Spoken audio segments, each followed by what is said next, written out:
Hey guys, I know I don't get much interactions, but I need to post this anyway.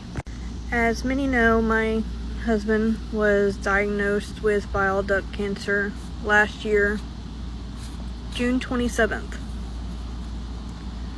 He started getting sick in March of that year, very bad pancreatitis. His gallbladder was full of stones and about to rupture, and he had to get that taken out.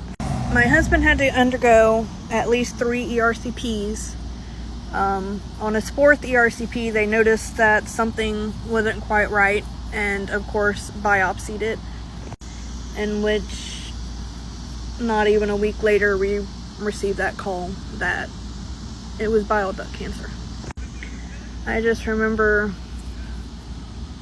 remember that phone call. My husband's the one that took it, and when he started crying on the phone, I knew. When he hung up, I just asked him, "You have cancer, don't you?" And he didn't answer at the time. He nodded. And the cry from our daughter, because she was there, was just earth-shattering.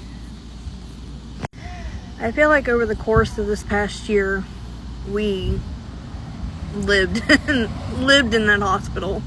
The amount of times he was in and out, 1-2 week stays, was hard. Of course, back in August of last year, he got to where he could no longer work. I was still working up until December, but even I was having to miss a lot of work due to his health issues and me needing to be there with him.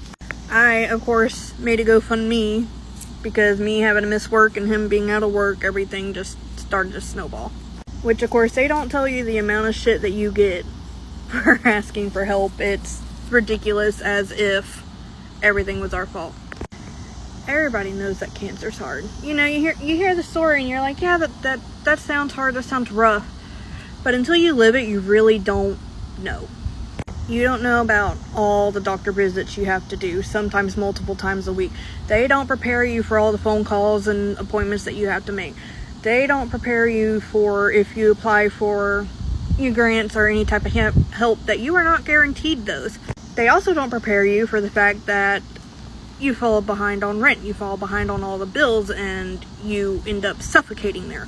They don't talk about how difficult it is on the spouses and the family, as your spouse and loved one is going through the absolute hellish versions of their life, and all you can do sometimes is sit by and watch and feel absolutely helpless.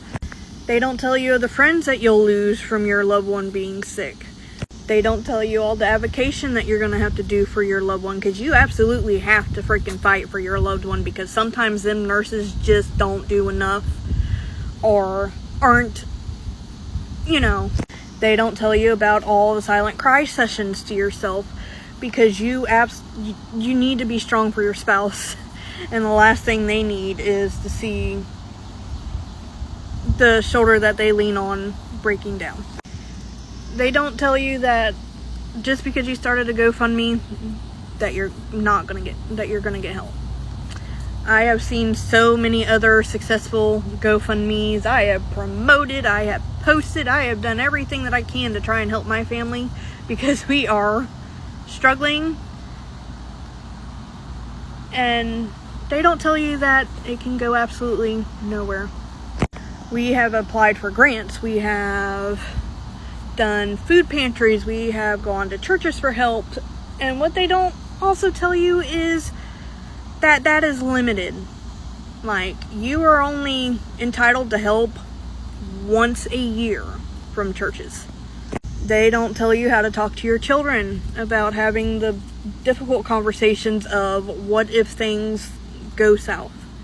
They definitely don't tell you how to talk to your special needs son who's autistic, that can't fully grasp what's going on, but does understand enough that he will continue to ask if his daddy's gonna die. Like, nothing prepares you for all these things. Nothing prepares you for all the raw emotions that you go through or have to watch your spouse go through. The anger, the guilt, the sadness, the depression, the anxiety. Like, nobody talks on these things. And I just needed to. I just needed to vent and point some of this stuff out. People can sit there and spout all day long that, oh, that's never going to happen to me. Yeah, see, I was lucky in the fact that I already knew that my husband's mom had lymphoma and his dad passed away from astrocytoma, so I was already prepared for that 50-50 chance. Did I expect it to happen? Kinda, but not really. Like, it really doesn't hit you until it does happen. My husband's bile duct cancer is rare. Like, it's so rare that it only happens usually in 60-year-olds and up. So my husband has a 60-year-old freaking cancer. Now let's fast forward. My husband was actually about to quit chemo. He had his 3-month scan. It was clear, you know, and the chemo was just making him so sick. It was so rough on him. He couldn't hardly function. He got the hand-foot thing where his feet and his hands were blistering up. It was hard for him to walk on, you know, so he just wanted to be done a little early. You know, he was supposed to be all done with it in June anyway. So we asked them to up the scan, do the scan sooner than 3 months. So this was like 2 months, 2.5 months that we went ahead and did his 6-month CT scan. They found 2 lesions in his liver and something else is going on with one of his abdominal lymph nodes. This is almost exactly a year later, by the way. He has his biopsy, wow, tomorrow. And we are scared to death. After the news last year, we already kind of expect the worst. And, like, at this point, what do you do? What are you supposed to do? It's kind of hard to be hopeful anymore. We should have the results within 5 days, they said, which puts this around my daughter's birthday. My daughter's birthday is June 19th. Last year, she had to find out her daddy had cancer to begin with. And I am terrified that we are going to have to spoil her birthday again this year, telling her that the cancer's come back. I can't tell you how many friends I've lost in this. I can't tell you how isolated it has felt. I can't tell you how angry that I get at the universe, or how many times I have pleaded with the gods and goddesses, whatever entities there may be, to not take my husband, to get him through this, and to sometimes just not feel heard. In December of last year, my husband had his Whipple procedure, and we're told that basically if the cancer came back, it'd be aggressive, and that there wouldn't be much that they could do.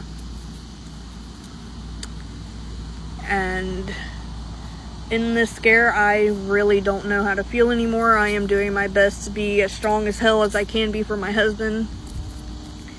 But I just wanted to share the rawness of this. I haven't really shared my story, and I really needed to.